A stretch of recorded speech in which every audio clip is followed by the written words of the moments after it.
Hello everyone. My name is Elise. Welcome to my channel. I hope you're all doing so good today. We're back with a series that I absolutely adore, and that is my indie publisher taste test series. I love getting to do this because I love supporting small independent publishers, and today we're doing one that I've actually read from a decent amount in the past, and that's always exciting. It's also one that is fairly close to me, and we are doing Tin House today. And if you're new to this series, the general format of this video is we're going to talk a little bit about the publisher themselves, just give you some interesting information about them, and then we'll move into talking a little bit about my relationship with this publisher so far, and then we'll do a really brief discussion on the books that I'm going to be reading for this episode, and then we'll do more extensive reviews of each book. So typically, like in a wrap-up, I would do a review that's about 2 to 3 minutes long. The reviews in this are probably going to be more like 4 to 5 minutes long.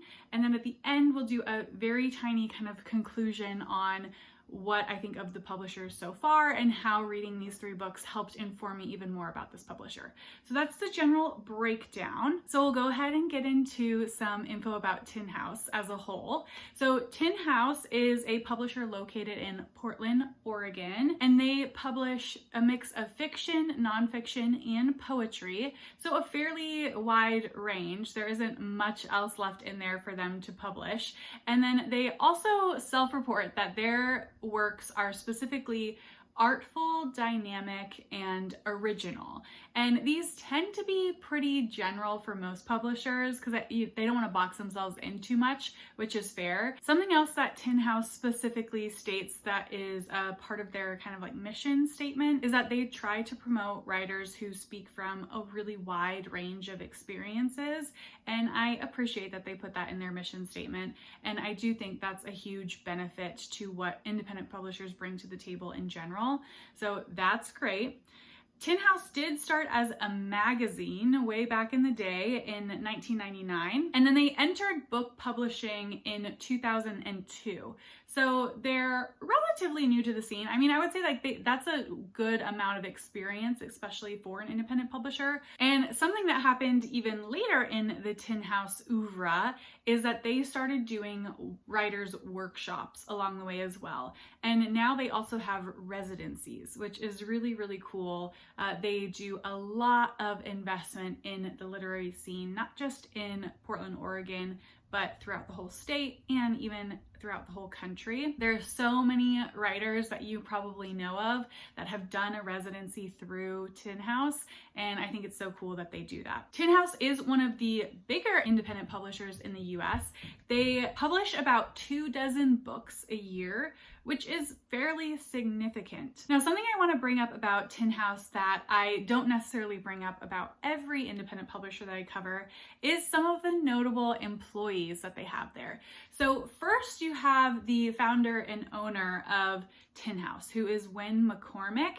And Win McCormick is an award-winning author in his own right, but I think his backstory is very interesting because he is actually the heir to a banking fortune.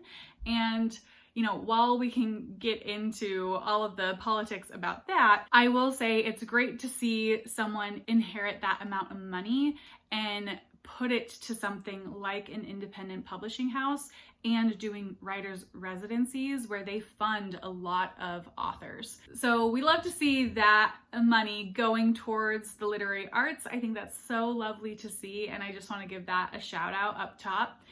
Now, in terms of other employees at Tin House, you might recognize the nonfiction editor at large because that is Hanif Abdurraqib, and so many people love him. He's very beloved on BookTube, mostly for his nonfiction writing. He writes a lot of essays. I have read him as a translator. I think he is a big name to have as their nonfiction editor. Also, for people who love the Between the Covers podcast, that is also funded through Tin House, and that is hosted by David Naiman, I think is his name. So if you love that podcast, Tin House is the producer of that, and therefore David Naiman is one of their employees. So those are just some fun little details about them. Now, in terms of my reading relationship to Tin House, I've read probably like 5 or 6 of their works in the past, mainly novels, and I have had a wide range of success in whether or not they fit my taste. So I think this is an episode in particular that I'm really curious to dive into, because I use these publishing taste testing videos to help me decide which publishers align well with my taste. When I first started this project, I conceptualized it a little bit in the same way that people might talk about wine. A lot of times people say if you find a wine importer that you really like that has similar taste to you, that can be a good, safe bet in terms of purchasing more wine from that importer. And I'm sort of using that same logic with my reading taste.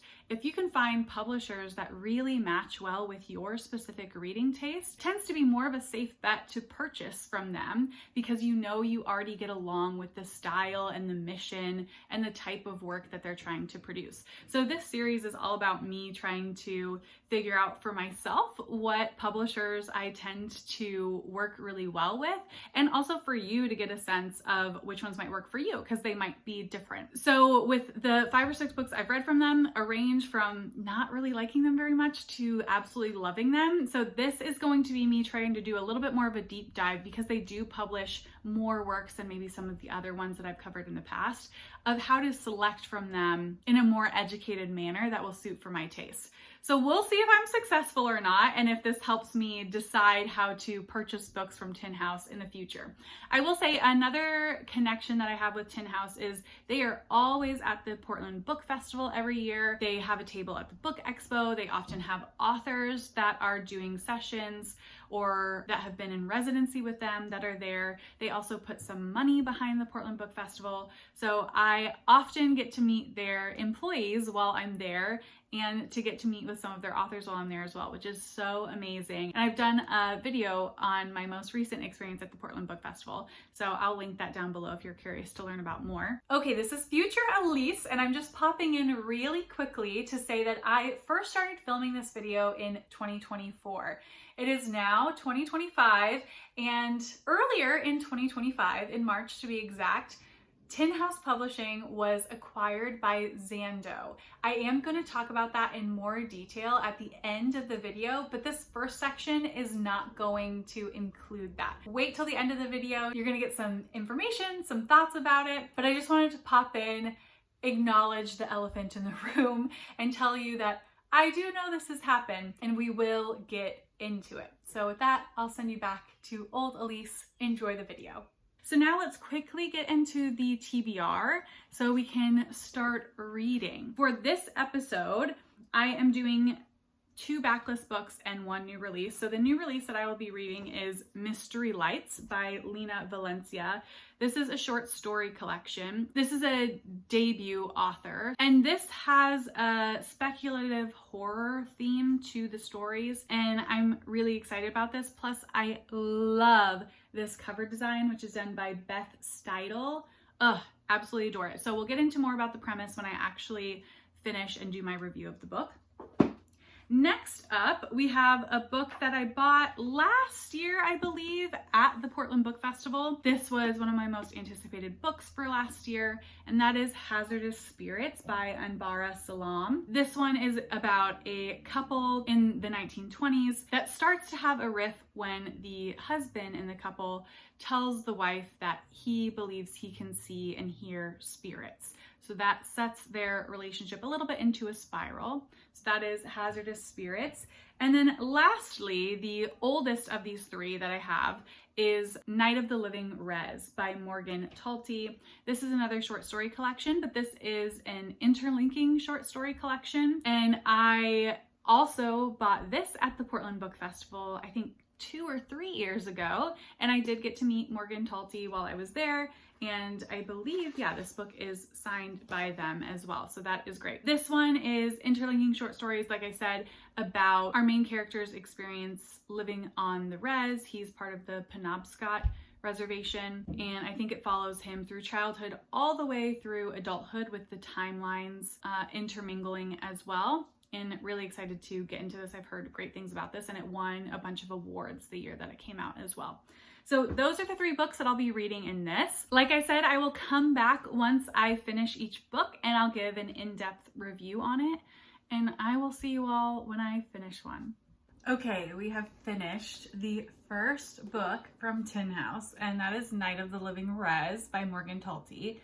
This is, like I said, just a few moments ago, an interlinked short story collection, and I really enjoyed this. I think there are so many things to love about this collection, and it's going to be maybe slightly confusing for me to review this because it is a short story collection, but I will say it is truly interlinked. I think sometimes kind of people say they're interlinked, but they're not really. This does actually feel like there is a lot of cohesion throughout the stories, which is very interesting because I know that the vast majority of the stories in here have been published as a standalone. So the fact that this was able to come together as well as it did, I think is pretty impressive. So this follows our main character, D, and it's really just all about his life from being a young boy, maybe like 5 or 6. I think we follow him up until his 30s. And the stories are not in chronological order. So we go back and forth throughout time, and we get contextual information about his life along the way that kind of like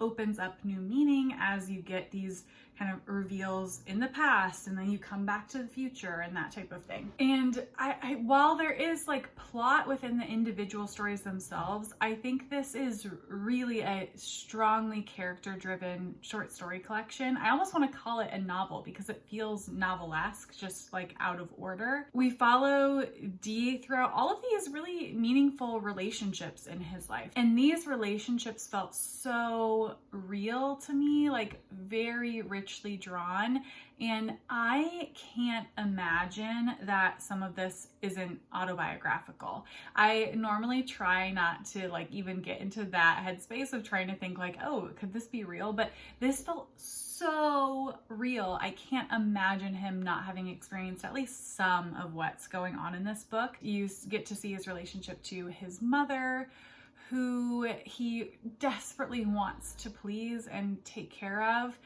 even though he's acutely aware that she is sort of failing him as a mother in a number of ways. So there's like a lot of tension in that, but it's like, again, you can just feel some of the desperation in him when it comes to that relationship.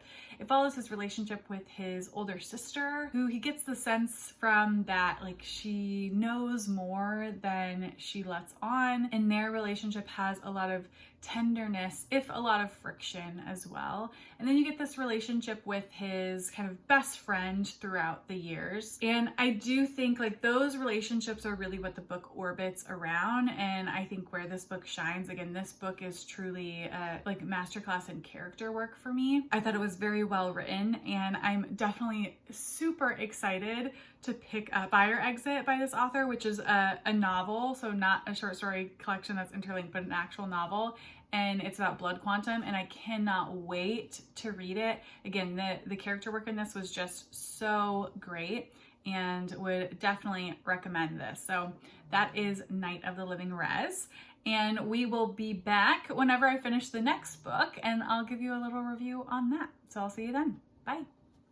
Okay, hello people. We are back, and I'm here to give a review of Mystery Lights by Lena, Valencia. Again, this is a short story collection, and I thoroughly enjoyed this one as well. This video is going great so far. This collection is all about the real life horrors that women have to deal with. Now, there are men in some of these stories, but the central figure in all the stories is a woman or women. And while there are some speculative elements, they're all things that would be currently talked about in our present time. So while there is a story about people who can see spirits, there are people now who, think that they can see spirits, and that's real and true for them. So that's why I'm saying this is all kind of based in real life. All of the stories in here were at least decent, if not really well done. Some of my favorite stories have to do with social media culty elements, of which there are a number of those in this collection, and that makes it feel very modern, and I like that.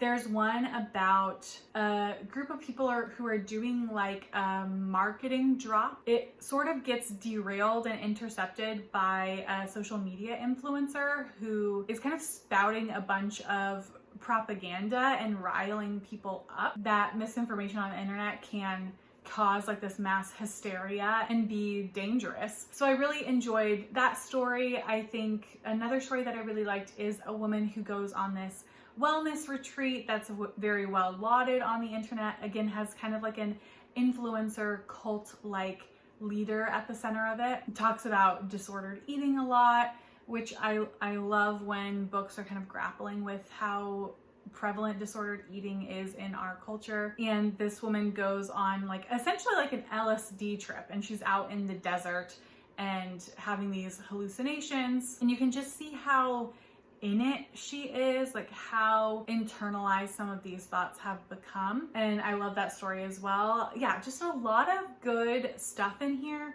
really well crafted, and this is a debut, so I can't wait to see what else Lena Valencia comes out with. The last book that I read, Night of the Living Res, is also a debut, and it is technically a short story collection, although it's interconnected. And I want to read more from Morgan Talty as well, and there is a novel, so I can do that. So I'm really hoping Lena Valencia comes out with something else, and hopefully soon, because I definitely want to pick it up. There's so much promise in this short form writing, and while I would wholeheartedly read another collection from her, I really would love to read a novel. There were some stories in this that I was like, oh, this could be the start of a book. This is a very good, intriguing premise, or the character was really intriguing. So we shall see, but would 100% recommend. This might even be my favorite short story collection that I read in 2024, just off the top of my head, not including the interlinking ones like the Morgan Talty book. And I read a couple interlinking short stories in 2024. They feel kind of like a separate thing for me, but for the non-interlinking ones, this one might be my favorite collection that I read. And again, a stunning cover. Tin House and their cover work is just like chef's kiss, A+ work. We love to see it. So that is Mystery Lights, and I will check in with you all when I have finally finished the last book for this video. So I'll see you then. Bye. All right, we are back with the last book, and I unfortunately have not finished this because I'm DNFing it. Finally, I soft DNF'd it at first, and now it is official, a hard DNF. Time of death, 2:35. She's dead. She's flatlined. So let me tell you a little bit about this book and then why I'm DNFing it. Hazardous Spirits by Anbara Salam, I should say, is about our main character, Evelyn. It's really about her and her husband, but we get only her POV. One day, out of the blue, he says that he can communicate with spirits, and he really wants to pursue that. He feels it's very meaningful in his life, and Evelyn is not okay with it.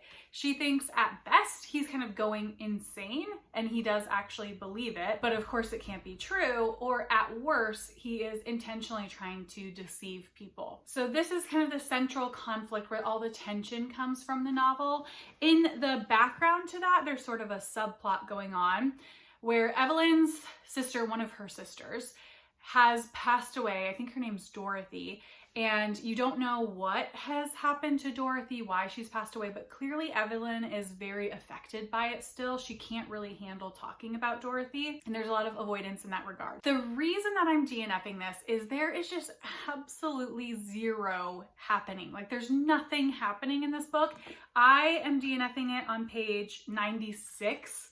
I made it to chapter 10. So 100 pages in, and yeah, absolutely zero has happened.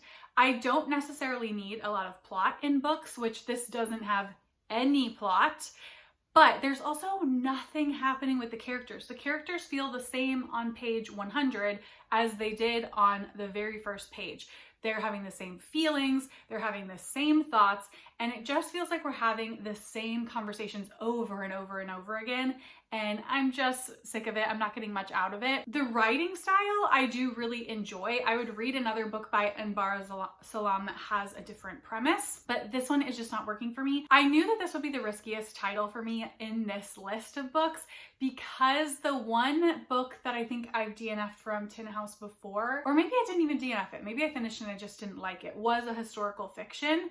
It's not my most read genre anyway, and for the reasons I said earlier, it's just not worth it for me to stick through it. The one person I have seen review this, because I've only seen one review on BookTube, they said that nothing happens by the end. So I'm taking their word for it and I am putting it down. I will say if you're interested in this book, I do think the historical context has a lot of additional meaning imbued into her husband seeing spirits because this takes place in 1920s Scotland. And we're just following the First World War and the Spanish flu that has basically killed a bunch of people. It has a lot of implications that he could see the dead because so many people have recently died. And I think the book is banking on that a little too heavily. But if you like post-war novels, if you can really get with a book just because it has beautiful writing and kind of not much else, I think you could like this, but it was ultimately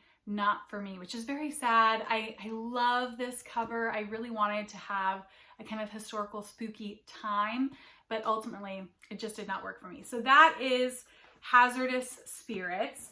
So we have now read 3 books for this video, and 2 I really thoroughly enjoyed. This one not so much. I really thoroughly enjoyed my time getting to go through some Tin House books. I read from them before, and I do think they are a really good publisher for me, but I also think this publisher as a whole is really good for people trying to get into small independent presses. They are extremely accessible, and I mean that in the sense that not only do they produce a wide range of books, so I think there could be something for everyone in here, a mix of genres, a good mix between nonfiction, fiction, and poetry, and a really wide range of authors and experiences. So if you are trying to just get into small presses, I think this would be a really good place for you to start.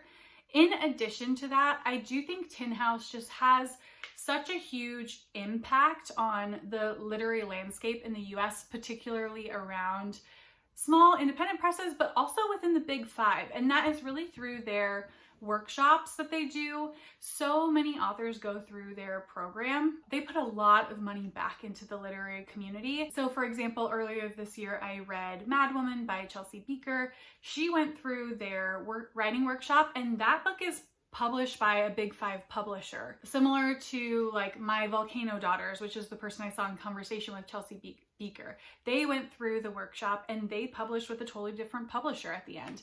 And I do think that shows in the wide scope of things that they themselves publish. They're really trying to get a mix of voices out there, and I think that's in their mission statement as well, and they absolutely accomplish that. So I would really encourage you to check them out. I think they're absolutely fantastic, and again, I had so much fun reading these books, and I'm sure I will continue reading from Tin House in the future. Let's talk about the recent acquisition by Zando Books.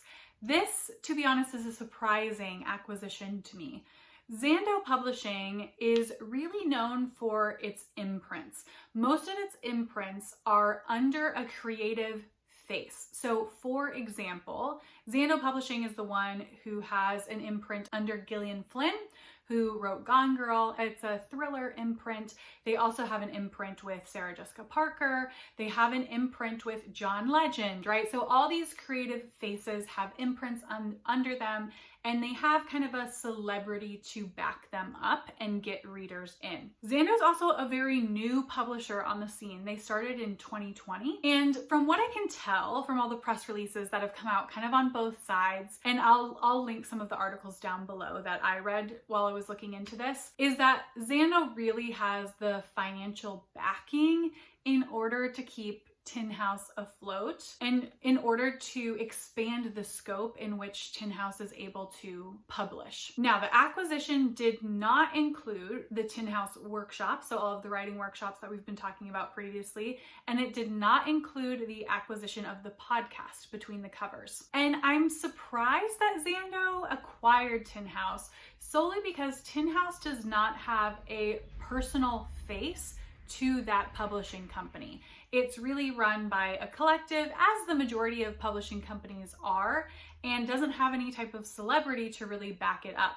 So it's a strange mix for me, but I think in this economy, honestly, publishing companies are just trying to do what they need to do to survive. And I think that's solely the reason that these two companies have come together. I think the structure of Zando being a bunch of imprints will help, because Tin House is going to remain a Tin House imprint under them and be kind of self-sufficient in a way. It's still going to be run by Wynn McCormick, so that's not changing at all. And the titles that are going to come out under the new imprint are going to start in 2026. So Tin House is still going to have their normal run of what was expected to publish in 2025, and then the collaboration with Zando will start next year. I'm curious to see what this is actually going to look like in practicality. I'm hoping that this will mean that Tin House can publish more books in a given year. Otherwise, I don't think the selection, the curation of the books, the editing of the books is going to change much based on everything that both of the companies are saying. So I'm hoping it will mean a higher volume of works getting published, and that will still get our same Tin House feel that we have come to love. So that's what I know about the acquisition thus far. We'll sort of see how it goes. With that, we're going to kind of wrap up this video. So again, thank you for being here with me to talk about these 3 books. I hope you learned a little bit about the publisher in the process, and I will see you all in the next video very soon. Bye.